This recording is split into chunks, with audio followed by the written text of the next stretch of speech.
My name is Jagdish Shukla और ये हमारा सेकंड लेक्चर है एसपी के ऊपर और हम लोग पढ़ रहे हैं सेक्रेटरी टॉपिक।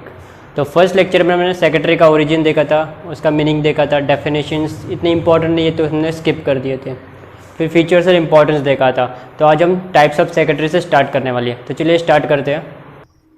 तो types of secretary mainly two types के होते हैं, एक पर्सनल सेक्रेटरी और एक इंस्टीट्यूशनल सेक्रेटरी, किसी ऑर्गेनाइजेशन के सेक्रेटरी। पर्सनल सेक्रेटरी कौन रखता है? कोई इंडिविजुअल रखता है, कोई एक्टर, कोई पॉलिटिशियन हो गया, कोई बिजनेसमैन हो गया, कोई डॉक्टर हो गया, चार्टर्ड अकाउंटेंट, इंजीनियर, जो बहुत बिजी है पर्सनालिटीज़, वो लोग रख सकते हैं।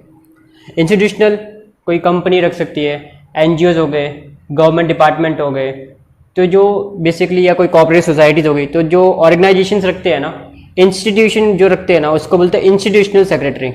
कुछ एग्जांपल्स दिए, जैसे कि देखो नॉन प्रॉफिट ऑर्गेनाइजेशन, ये एनजीओज हो गया, आपका कोऑपरेटिव सोसाइटी हो गया, फिर कंपनी हो गया, यहाँ पे आपका नॉन प्रॉफिट एसोसिएशन हो गया, कोऑपरेटिव सोसाइटी जहाँ पे आप लोग रहते हैं वो हाउसिंग सोसाइटी हो गई, फिर जॉइंट स्टॉक कंपनी हो गई, गवर्नमेंट डिपार्टमेंट हो गया या कोई अदर बॉडी, क्या भी सेक्रेटरीज हो सकते हैं। तो ये एग्जांपल्स है।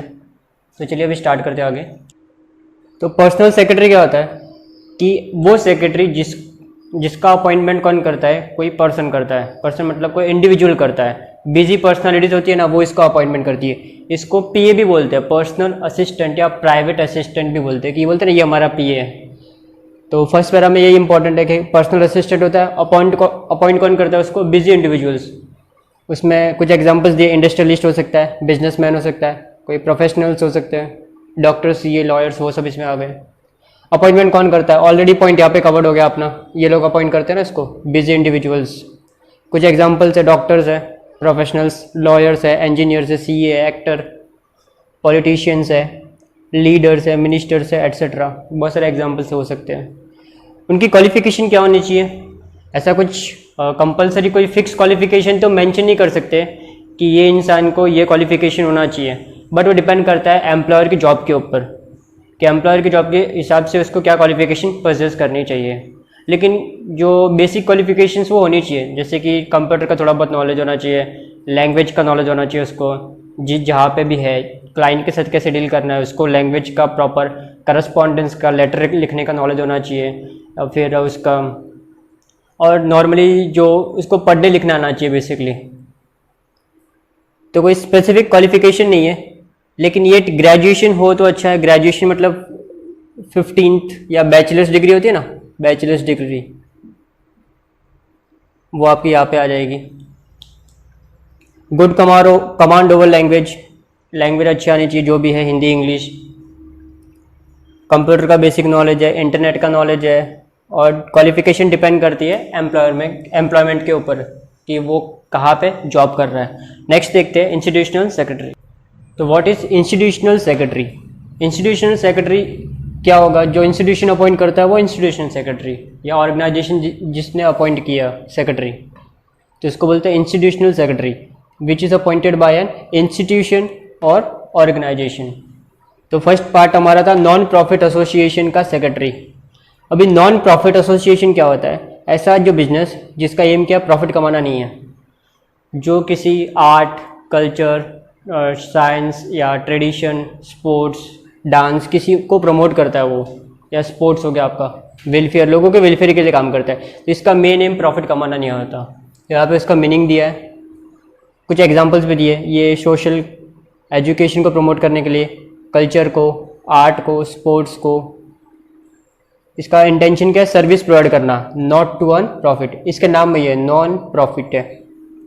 इसका अपॉइंटमेंट कौन करता है? नॉर्मली जो इसके मेंबर्स होते हैं ना, जिसने इसको बनाया, वो एक कमेटी बनाते हैं, मैनेजमेंट कमेटी। फिर वो कमेटी एक सेक्रेटरी को अपॉइंट करता है उसको संभालने के लिए, उसका कामकाज, जो भी एडमिनिस्ट्रेटिव ड्यूटीज़ है वो परफॉर्म करता है। तो कमेटी जो सेक्रेटरी अपॉइंट करती है वो फुल टाइम हो सकता है, पार्ट टाइम हो सकता है, उनकी रिक्वायरमेंट्स के ऊपर डिपेंड करता है। वो सैलरी बेसिस पे हो सकता है, ऑनरेरियम हो सकता है, तो वो उनके रिक्वायरमेंट्स के ऊपर डिपेंड करता है पूरा। तो मैनेजमेंट कमेटी फुल टाइम हो सकता है, पार्ट टाइम हो सकता है, यहाँ पे ये सैलरी और ऑनरेरियम बेसिस पे हो सकता है। कुछ एग्जांपल्स दिए नॉन प्रॉफिट एसोसिएशंस के, रोटरी क्लब हो गया, लायंस क्लब हो गया, आपने ये दो नाम सुने भी होंगे। कोई भी स्पोर्ट्स क्लब भी होते हैं, जैसे कि हमारा अंधेरी में है कल्चरल क्लब है, चैम्बर ऑफ कॉमर्स है, ये सब क्या है, नॉन प्रॉफिट एसोसिएशन। फिर क्वालिफिकेशन क्या होनी चाहिए अगर यहाँ पे काम करना है तो उसको क्या डिग्री लेनी पड़ेगी। तो ऐसा कोई डिग्री प्रिस्क्राइब नहीं किया उन्होंने, वो डिपेंड करता है किस ऑर्गेनाइजेशन में आप काम कर रहे हैं। हर एक ऑर्गेनाइजेशन का काम अलग अलग होगा, तो उसका जो बेसिक नॉलेज होना चाहिए उसको, और थोड़ा बहुत कम्युनिकेशन स्किल तो हर जगह होनी चाहिए, वो लीडरशिप वगैरह वो जो नॉर्मल स्किल जो ह्यूमन बीइंग में होती है वो तो होनी चाहिए। बट कोई प्रिस्क्राइब क्वालिफिकेशन नहीं है, वो डिपेंड करता है बिजनेस कि वो कहाँ पे एम्प्लॉयड है। नो प्रिस्क्राइब क्वालिफिकेशन है, लेकिन ही शुड बी एक्वेंटेड, मतलब उसको परिचित होना चाहिए, उसके पास नॉलेज होना चाहिए किस बात का, objects and basic functioning of the organisation. जिस कंपनी में वो काम कर रहा है ना, उसके मतलब उसके बारे में थोड़ा उसको नॉलेज होना चाहिए कि वो कंपनी में क्या काम हो रहा है, वो कैसे हो रहा है। फिर फाइलिंग का नॉलेज होना चाहिए। फाइलिंग मतलब ये कंपनी को कुछ रिटर्न वगैरह फाइल करने होंगे, इनकम टैक्स के हो गए या कुछ दूसरे पेपर, तो उसका नॉलेज होना चाहिए। कंप्यूटर्स का बेसिक नॉलेज, करस्पॉन्डेंस लेटर वगैरह लिखना आना चाहिए उसको। तो मतलब ये सब बेसिक चीज़ें हैं, वो उसको पता होनी चाहिए। तो नेक्स्ट सेक्रेटरी देखते हैं। नेक्स्ट है secretary of A cooperative society. Cooperative society means कुछ मेंबर्स वॉलंटरी मिलके कुछ बिजनेस रन कर रहे हैं। मिनिमम 10 मेंबर चाहिए कोऑपरेटिव सोसाइटीज़ फॉर्म करने के लिए, मैक्सिमम कोई लिमिट नहीं है। फिर इसको जो भी स्टेट है, हर एक स्टेट का अपना एक्ट होता है, तो उस एक्ट में उसको रजिस्टर करना पड़ता है। जैसे कि महाराष्ट्र का 1960 का है, महाराष्ट्र कोऑपरेटिव सोसाइटीज़ एक्ट 1960। ऐसा अगर किसी स्टेट का पर्टिकुलर एक्ट नहीं है तो कोऑपरेटिव सोसाइटीज़ का एक दूसरा एक्ट है 1912 का, पूरे इंडिया के लिए एप्लीकेबल है, उसमें रजिस्टर करना पड़ेगा। ये आप और भी आगे पढ़ोगे उसी में डिटेल में, बिजनेस ऑर्गेनाइजेशंस के फॉर्म्स ऑफ बिजनेस के पार्ट 1 में। तो मिनिमम 10 मेंबर चाहिए फॉर्म करने के लिए, मैक्सिमम नो लिमिट। और ये वॉलंटरी होता है, वॉलंटरी मतलब अपनी मर्जी से करते हैं लोग। ठीक है, कुछ एग्जांपल्स दिए कोऑपरेटिव सोसाइटीज़ के, जैसे कि कोऑपरेटिव बैंक्स, आपने कोऑपरेटिव बैंक्स बहुत सारी देखी होगी, NKGHB कोऑपरेटिव बैंक जैसे कि एग्जांपल। फिर यहाँ पे वसई विकास जनता सहकारी कोऑपरेटिव बैंक, तो बैंक के आगे पीछे जो कोऑपरेटिव लगा रहेगा ना बैंक के पीछे, वो ये कोऑपरेटिव सोसाइटी में आ गई।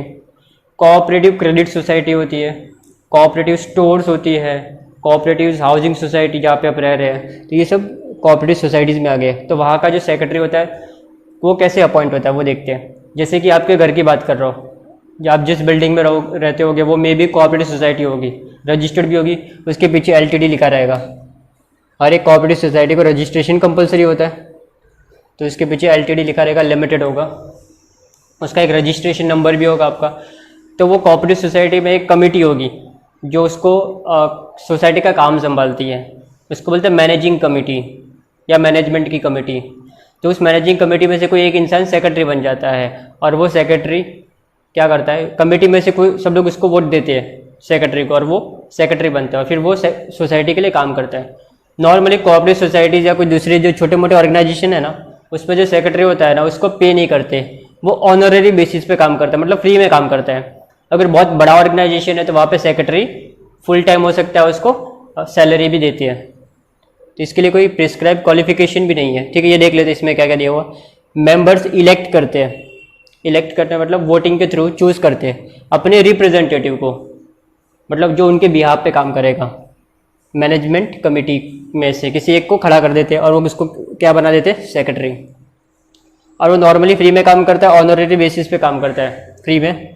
लेकिन जो बड़े बड़े ऑर्गेनाइजेशन है वहाँ पे सेक्रेटरी को फुल टाइम काम रहता है और उनको पगार मिलता है, सैलरी मिलती है।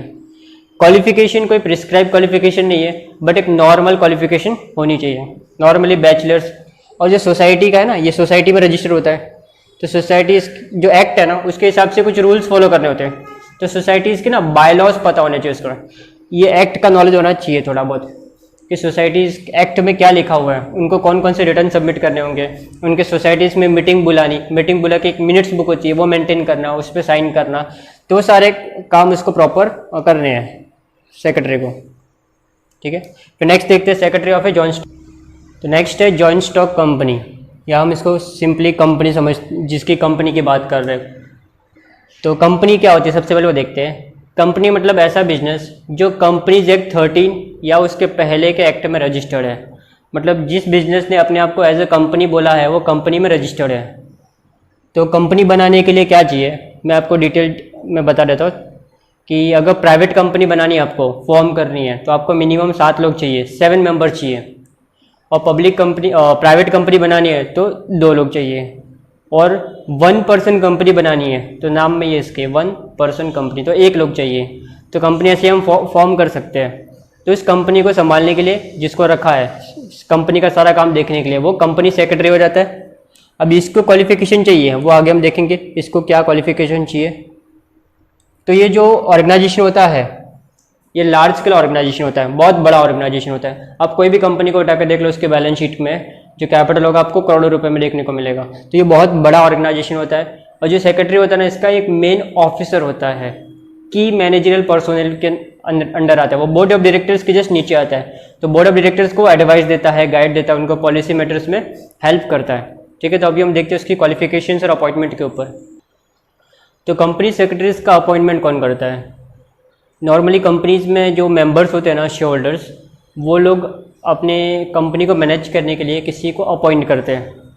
क्योंकि क्या होता है, कंपनी बहुत बड़ा ऑर्गेनाइजेशन है और शेयर होल्डर्स बहुत सारे होते हैं, तो वो कंपनी में जाके कंपनी को संभाल नहीं सकते।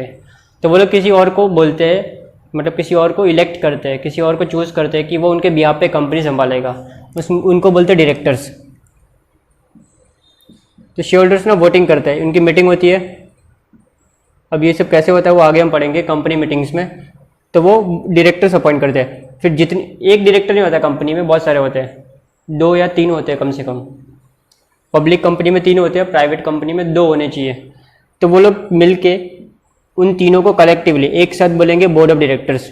एक इंसान अकेला रहेगा तो बोलेंगे डायरेक्टर, और उन सबको मिला के बोलेंगे बोर्ड या बोर्ड ऑफ डायरेक्टर्स। तो वो डिपेंड करता है, कंपनी में मिनिमम 2 या 3 हो सकते हैं। तो सारे के सारे इंपॉर्टेंट डिसीजन इन लोग लेते हैं। सारा टॉप पॉलिसी, टॉप मैनेजमेंट इनके हाथ में होता है, बोर्ड ऑफ डायरेक्टर्स। वो सब कंपनी को लेके सारे रूल्स एंड रेगुलेशंस बनाएंगे, कंपनी को कैसे करना है, क्या करना है, कौन से प्रोजेक्ट लेने हैं, कौन से नहीं लेने। तो पॉलिसी जो फॉर्मेशन करना है ना, वो इनको करना है। तो सेक्रेटरी का अपॉइंटमेंट भी ये लोग करते हैं। तो सेक्रेटरी का अपॉइंटमेंट स्टार्टिंग से हो जाता है, जब कंपनी फॉर्म होती है, कंपनी बनती है। कंपनी जब बनाते हैं ना, बहुत सारी लीगल फॉर्मेलिटी होती है, बहुत सारे डॉक्यूमेंट बनाने पड़ते हैं। उन डॉक्यूमेंट्स को कंपनी सेक्रेटरी की साइन भी चाहिए होती है, कि उसको साइन करके बाद में सबमिट करना पड़ता है। रजिस्ट्रेशन के लिए आरओसी को देना पड़ता है, रजिस्ट्रार ऑफ कंपनीज को देना पड़ता है, आरओसी को देना पड़ता है। एक फीस भर के वो वहाँ पे रजिस्टर करता है कंपनी का। तो इसके लिए उस टाइम पे भी इसकी जरूरत पड़ती है सेक्रेटरी की। वो डॉक्यूमेंट वगैरह साइन करता है और उसको वेरीफाई करता है, डिक्लेरेशन देता है फिर। तो कंपनी सेक्रेटरी एक KMP में आता है, हमने जस्ट देखा, एक की मैनेजरियल पर्सोनल है। इसका कंपनी में बहुत ही इंपॉर्टेंट पोजीशन होता है। ये जस्ट बोर्ड ऑफ डायरेक्टर्स के नीचे काम करते हैं। बोर्ड ऑफ डायरेक्टर्स सारे काम खुद नहीं कर सकते हैं। कंपनी के अफेयर्स मतलब सारी एक्टिविटी, सारे काम खुद नहीं कर सकते वो। तब वो क्या करते हैं, इसको जो इसके नीचे होता है सेक्रेटरी को बोलते हैं। फिर सेक्रेटरी वो सारे काम संभालता है, मतलब कंपनी सेक्रेटरी। हम यहाँ पे किसकी बात कर रहे हैं? कंपनी सेक्रेटरी की बात कर रहे हैं। क्वालिफिकेशन, हाँ, इसको क्वालिफिकेशन चाहिए। उस कंपनी सेक्रेटरी के पास एक डिग्री होनी चाहिए। मतलब ये कंपनी का सेक्रेटरी है ना, तो इसका मेंबरशिप होना चाहिए ICSI का, institute of company secretaries of India. मतलब इसको इसके पास से पढ़ लिख के एक डिग्री लेनी पड़ेगी CS की। उसके बाद वो प्रैक्टिस कर सकता है या कंपनी का सेक्रेटरी बन सकता है। तो क्लियर हो गया ये आप सबको? चलिए आगे देख। तो नेक्स्ट है secretary of A government department. तो गवर्नमेंट डिपार्टमेंट मतलब जो डिपार्टमेंट गवर्नमेंट के अंडर फंक्शन कर रहा है, गवर्नमेंट के अंडर काम कर रहा है। गवर्नमेंट 2 टाइप की हो सकती है, स्टेट या सेंट्रल। Central means union. तो यहाँ पे वही मीनिंग दिया है, those department which are working under the ministries of the state and central government. ठीक है, अपॉइंटमेंट कौन करेगा? ऑफ कोर्स गवर्नमेंट करेगी। इसके लिए कुछ प्रिस्क्राइब क्वालिफिकेशन भी चाहिए उनको। तो हर एक मिनिस्ट्री, जो गवर्नमेंट्स के हर एक डिपार्टमेंट है, जैसे कि डिफेंस हो गया, फाइनेंस हो गया, उसका जो ह्यूमन रिसोर्स हो गया, फिर वो पब्लिक वेलफेयर हो गया, HRD हो गया। तो इन सब जो डिपार्टमेंट है, इन सब के लिए एक हेड अपॉइंट होगा जो सीधा मिनिस्टर के अंडर में काम करेगा। मतलब सपोज एक फाइनेंस जो हेड है, मतलब फाइनेंस का जो मिनिस्टर है, फाइनेंस मिनिस्टर, उसके नीचे जो सेक्रेटरी काम करेगा वो फाइनेंस सेक्रेटरी होगा। तो फाइनेंस मिनिस्टर को फाइनेंस सेक्रेटरी हेल्प करेगा, गाइड करेगा डिसीजन लेने के लिए। तो फाइनेंस सेक्रेटरी यहाँ पे आ जाएंगे, जो भी डिपार्टमेंट्स के सेक्रेटरी है। ठीक है, तो एडमिनिस्ट्रेटिव हेड होता है वो डिपार्टमेंट का या मिनिस्ट्री का, या डिपार्टमेंट यहाँ पे लिखा हुआ है। यूनियन मतलब होता है सेंट्रल और स्टेट गवर्नमेंट। तो गवर्नमेंट दो लेवल पे फंक्शन करती है, यूनियन लेवल पे और स्टेट लेवल पे। यूनियन मतलब पूरे कंट्री के लेवल पे। तो कुछ एग्जांपल्स दिए, जैसे कि यूनियन लेवल पे एग्जांपल दिए, फाइनेंस सेक्रेटरी फाइनेंस डिपार्टमेंट का जो हेड होता है, डिफेंस सेक्रेटरी जो डिफेंस का हेड होता है, और होम सेक्रेटरी होम अफेयर्स का जो हेड होता है। अभी क्वालिफिकेशन क्या चाहिए उनको, डिपेंड करता है वो किस में है, मतलब यूनियन में या स्टेट गवर्नमेंट में। तो हर एक स्टेट की अपनी एग्ज़ाम्स होती है। यूनियन पब्लिक सर्विस कमीशन, यहाँ पे मैंने दो एग्जांपल लिए, और महाराष्ट्र का MPSC Maharashtra public service commission. तो ये एग्ज़ाम जो पास करता है, या जो IAS का एग्ज़ाम होता है, ये आपको नाम याद रखो, IAS इंडियन एडमिनिस्ट्रेटिव सर्विसेज, जो ये एग्ज़ाम्स क्लियर करता है वो इन डिपार्टमेंट्स का हेड बन सकता है। MPSC जो एग्ज़ाम क्लियर करता है वो महाराष्ट्र का कोई डिपार्टमेंट होगा। ऐसे हर एक स्टेट का अपना अलग एक डिपार्टमेंट होगा जहाँ पे सिविल सर्विसेज एग्जामिनेशंस होती है। जो वो एग्जामिनेशंस क्लियर करता है, क्रैक करता है, उसका इंटरव्यू होने के बाद उसको डिपार्टमेंट का हेड बना सकते हैं, मतलब सेक्रेटरी बना सकते हैं। ठीक है, फिर नेक्स्ट देखते हैं। नेक्स्ट पॉइंट है functions of A secretary. Secretary क्या काम करता है, तो वो डिपेंड करता है वो कहाँ पे एम्प्लॉयड है, मतलब उसका एम्प्लॉयर कौन है, इंडिविजुअल है या कोई ऑर्गेनाइजेशन है, इंस्टीट्यूशन है, उसके ऊपर डिपेंड करता है। फिर इंस्टीट्यूशन में भी अलग अलग जगह पे उसकी ड्यूटीज़ क्या होगी, डिफरेंट होगी। बट यहाँ पे कुछ बेसिक या कॉमन ड्यूटीज़ लिस्ट आउट की है, तो वो डिस्कस करते हैं वन बाय वन। तो पहला है करस्पॉन्डेंस। करस्पॉन्डेंस वर्ड बार बार आ चुका है, इसका मीनिंग क्या होता है कि लेटर राइटिंग करना बेसिकली। तो जो लेटर्स आ रहे हैं इनवर्ड और आउटवर्ड, किसी को रिप्लाई देना, कोई मेल आया तो उनका रिप्लाई करना, वो सब काम कौन करेगा, सेक्रेटरी करेगा। तो इसमें क्या दिया, देखो इनवर्ड एंड आउटवर्ड मेल्स, जो मेल आए या हमने किए, हमने मतलब सेक्रेटरी ने किए। फिर रिप्लाई करना आउटसाइडर्स, कस्टमर की कंप्लेन हो सकती है, कुछ एम्प्लॉय का कुछ प्रॉब्लम्स हो सकती है, किसी का भी कोई क्वेरीज हो सकता है तो उसको रिप्लाई करना। गवर्नमेंट डिपार्टमेंट के साथ कुछ कम्युनिकेशन करना, लीगल फॉर्मेलिटी को लेके, लीगल कंप्लायंसेस को लेके, या कोई other stakeholders. Stakeholder मतलब कोई भी इंसान, चाहे वो एम्प्लॉय हो, मेंबर हो, क्रेडिटर हो कंपनी का जिसको पैसा देना बाकी है, या कंपनी के कुछ रिकॉर्ड्स मेंटेन करना, वो भी इसका काम है। ये कस्टोडियन होता है ना सीक्रेट इन्फॉर्मेशन का, वो भी इसका ही काम होता है। फिर ऑफिस को संभालना, डे टू डे और एडमिनिस्ट्रेटिव ड्यूटीज़ इसके हाथ में होती है, सारा डे टू डे काम इसको देखना पड़ता है। ऑफिस का जो प्रमोशन है, ट्रांसफ़र है, किसी का ट्रेनिंग का काम है, वो भी इसको देखना पड़ता है। ऑफिस को सबको ड्यूटीज़ फिक्स करना, उनको सुपरवाइज करना, उसके ऊपर कंट्रोल रखना, देखना कि सब लोग काम कर रहे हैं कि नहीं कर रहे, क्योंकि अल्टीमेटली जिम्मेदार कौन होगा, सेक्रेटरी होगा। तो वो सारा काम इसका है। ठीक है, तो नेक्स्ट पॉइंट देखते हैं हम लोग। तो नेक्स्ट क्या कॉमन काम होता है इनका, एक रिसेप्शन का जो फंक्शन होता है ना, रिसेप्शनिस्ट जो काउंटर पे बैठता है, कॉल्स अटेंड करता है, वो सब काम भी इसका होता है। कि कोई फ़ोन कॉल्स आया तो उसको अटेंड करके उसको रिप्लाई दो, फिर कोई विजिटर्स आया मिलने तो उसकी मीटिंग क्या कब है, क्या इंपॉर्टेंट काम है, वो सब देखना, तो वो सब इसका काम है। टेलीफोन कॉल्स अटेंड करो, विजिटर्स को हैंडल करो, अटेंड टू इंक्वायरीज, कोई इंक्वायरी के लिए आ सकता है तो उसको हैंडल करो, अपॉइंटमेंट फिक्स करो जो बॉस के साथ है, वो इसका काम है। फिर फाइनेंशियल फंक्शंस, मतलब बुक्स ऑफ अकाउंट मेंटेन करना, फाइनेंस के बारे में काम करना, बैंक का काम इसको देखना पड़ता है, चेक वगैरह इशू हुआ, कितना कैश आया, कितना गया, थोड़ा बहुत उसको काम वो भी देखना पड़ता है, मतलब ओवरऑल इसको सब काम करना पड़ता है। तो बैंकिंग ट्रांजेक्शन, मतलब बैंक का कुछ लेना देना, तो बैंक इसको जाना पड़ सकता है। बुक्स ऑफ अकाउंट मेंटेन करना, ठीक है, बुक्स ऑफ अकाउंट मतलब खाता, हिसाब किताब मेंटेन करना, रिसीट्स कितना, पेमेंट कितना, वो उसको देखना, मतलब कितना कैश आया, कितना गया। फिर और इन्फॉर्मेशन देना, जब भी बॉस कोई भी इन्फॉर्मेशन मांगेगा ना कि अभी अपने पास कितने पैसे पड़े हुए हैं, बैंक में कितना बैलेंस पड़ा हुआ है, ये कम हुआ कि नहीं हुआ, वो कम हुआ कि नहीं हुआ, जो भी इन्फॉर्मेशन मांगेगा वो ला के उसको देने का, चाहे वो एम्प्लॉयर मांगे या जिसने इसको अपॉइंट किया मैनेजमेंट, जैसे कि हाउसिंग सोसाइटीज़ में मैनेजमेंट होता है ना, तो उसको देना, या बोर्ड ऑफ डायरेक्टर्स है तो उसको देना, जो भी उसको मांग रहे हैं। फिर मीटिंग बुलाना, ये इसका काम होता है। जैसे कि इंडिविजुअल है तो मीटिंग अरेंज करना उसके बॉस की, एम्प्लॉयर की और अदर पार्टी के बीच में, तो बॉस के डिस्कस करने के बाद वो अरेंज करता है।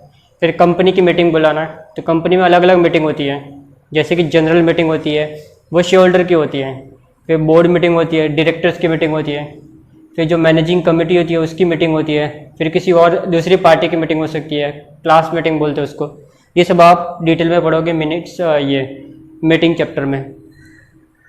तो मीटिंग बुलाना तो वो इसका काम है, मीटिंग अरेंज करना, वहाँ पे प्रॉपर जगह की बंदोबस्त करना, चाहे वो मीटिंग जनरल मीटिंग हो, जनरल मतलब शेयर होल्डर की मीटिंग या मेंबर की मीटिंग, शेयर होल्डर या मेंबर की मीटिंग, बोर्ड मतलब डायरेक्टर की मीटिंग, और मैनेजिंग कमेटी मतलब ये एक तरह की जो कंपनी की बात नहीं करे, किसी और सोसाइटी की बात करे, तो वहाँ पे जो मैनेजिंग कमेटी के मेंबर्स होते हैं ना, उनकी मीटिंग होती है, तो उसको मैनेजिंग कमेटी की मीटिंग बोलते हैं। As per the provisions of the act, provisions मतलब रूल्स। अभी कंपनीज एक्ट में ऐसे रूल्स होते हैं कि उनको, जैसे कि जनरल मीटिंग को लेके रूल्स है उनके, जनरल मीटिंग को बोलते हैं annual general meeting, AGM। Company को साल में कम से कम एक बार ये मीटिंग बुलानी पड़ती है। जब उनका अकाउंट क्लोज होता है ना 31 मार्च, उसको लेके 6 महीने के अंदर उनको एक मीटिंग बुलानी पड़ती है। तो ये कंपनीज एक्ट 2013 ने बोला हुआ है, रूल है, ये कंपनीज एक्ट का रूल है। तो इसके हिसाब से इसको मीटिंग अरेंज करनी ही पड़ेगी, ठीक है। तो मीटिंग बुलाने के लिए अपने को नोटिस भेजना पड़ेगा सबको। भी नोटिस ऑनलाइन भेज सकते हैं, मतलब या तो पेपर में, फिर उनके ईमेल आईडी पे, या उनके घर पे कुरियर कर सकते हैं। तो नोटिस बना के भेजना पड़ेगा कि मीटिंग कब है, कहाँ है, कितने बजे है, मीटिंग में क्या क्या डिस्कस होने वाला है, वो एजेंडा हो गया आपका। फिर मीटिंग होने के बाद उसकी समरी लिखना, एक बुक बनाता है सेक्रेटरी और वहाँ पे उसकी समरी लिखता है, इसको बोलते हैं मिनट्स बुक, कि मीटिंग में क्या क्या डिसीजन लिए, तो उसकी समरी भी लिखनी पड़ती है यहाँ पे मिनट्स बुक में। तो ये मिनट्स बुक इसको मेंटेन करना कंपनीज एक्ट के हिसाब से कंपलसरी होता है कि मीटिंग में क्या क्या हुआ उसका एक समरी। स्टैट्यूटरी फंक्शन, स्टैट्यूटरी मतलब कंपलसरी बाय लॉ,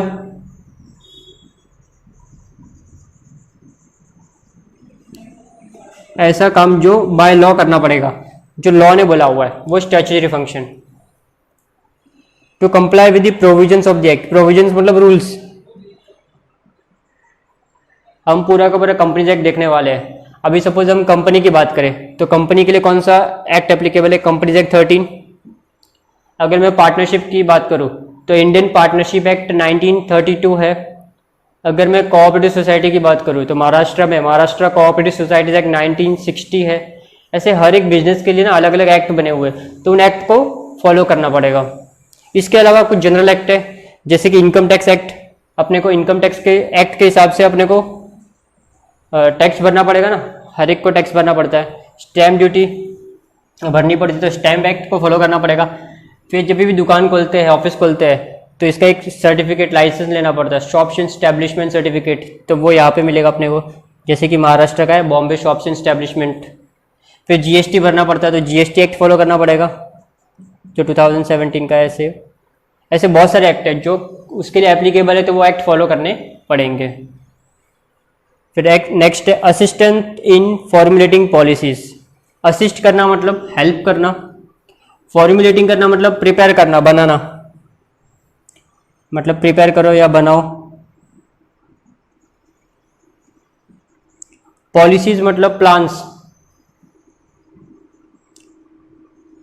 अभी ये सेक्रेटरी क्या करता है, जो बोर्ड होता है ना उसके नीचे काम करता है, डायरेक्टर के अंडर काम करता है, या जो मिनिस्टर है उसके नीचे काम करता है। वो डिपेंड करता है किस जगह पे है। तो वो क्या करता है, उनको ना असिस्ट करता है। असिस्ट करना मतलब उनको हेल्प करता है, उनको गाइड करता है, उनको बताता है कि कैसे काम होना चाहिए। फिर वो उनके ऊपर है, उनकी डिसीजन को मानना या ना मानना, उसकी सलाह लेना या ना लेना।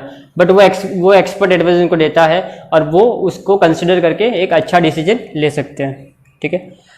तो वो अभी वो ऐसी हवा में तीर नहीं मारता है। इसके लिए वो क्या करता है, कुछ स्टैटिस्टिकल डेटा कलेक्ट करता है, मतलब कुछ फिगर कलेक्ट करता है, रिसर्च करता है। उसके बाद में वो बोलता है कि देखो पास्ट रिजल्ट ये है और अपने जो प्रेजेंट कॉम्पिटिटर ये कर रहे हैं, तो अपने को ये करना चाहिए। तो वो एक गाइड देता है, अपने को गाइड करता है। नेक्स्ट देखते हैं। नेक्स्ट है प्रोवाइड्स इंफॉर्मेशन। सेक्रेटरी को इन्फॉर्मेशन प्रोवाइड करनी पड़ेगी अपने एम्प्लॉयर को जब भी जो भी मांगेगा। ये ऑलरेडी पॉइंट हमने आगे देखा हुआ है। जो भी इन्फॉर्मेशन मैनेजमेंट को चाहिए या जिसने उसको अपॉइंट किया, मैनेजिंग कमेटी को या डायरेक्टर्स को, स्टेक होल्डर्स को, शेयर होल्डर्स को, जो भी इन्फॉर्मेशन चाहिए तो वो उसको प्रेजेंट करनी पड़ेगी। नेक्स्ट है एडमिनिस्ट्रेटिव फंक्शंस, मतलब देख रेख करना, संभालना, मैनेज करना। तो सब मैनेज करने का काम इसके हाथ में। नॉर्मली ऑर्गेनाइजेशन में सारा काम इसके हाथ में आ जाते हैं। एम्प्लॉयज़ को ये रिक्रूट करना है, उनको ट्रेनिंग देना, उनका प्रमोशन करना, उनका ट्रांसफ़र करना, फिर उनको काम देना, ड्यूटीज़ अलोकेट करना, फिर इसको देखना कि वो प्रॉपर कर रहा है कि नहीं, सुपरवाइज करना, सब काम इसके अंडर होता है। कुछ एग्जांपल्स देख लेते हैं, जैसे कि असिस्टिंग इन अपॉइंटिंग एम्प्लॉय, मतलब जॉब पे अपॉइंट करना। ऑफिस वर्क बांटना, मतलब अलोकेट करना, किसका क्या काम रहेगा वो डिसाइड करना। फिर देखना सब काम प्रॉपर कर रहे हैं कि नहीं। ट्रेनिंग देना, नए नए एम्प्लॉय आएंगे तो उनको ट्रेन करना। प्रमोशन करना, जो अच्छा काम करेंगे उनका प्रमोशन करना। फिर इसके अलावा और क्या काम है, maintains all statutory books. Statutory books मतलब जो बाय कंपलसरी लॉ है, जो कंपलसरी मेंटेन करनी पड़ेगी।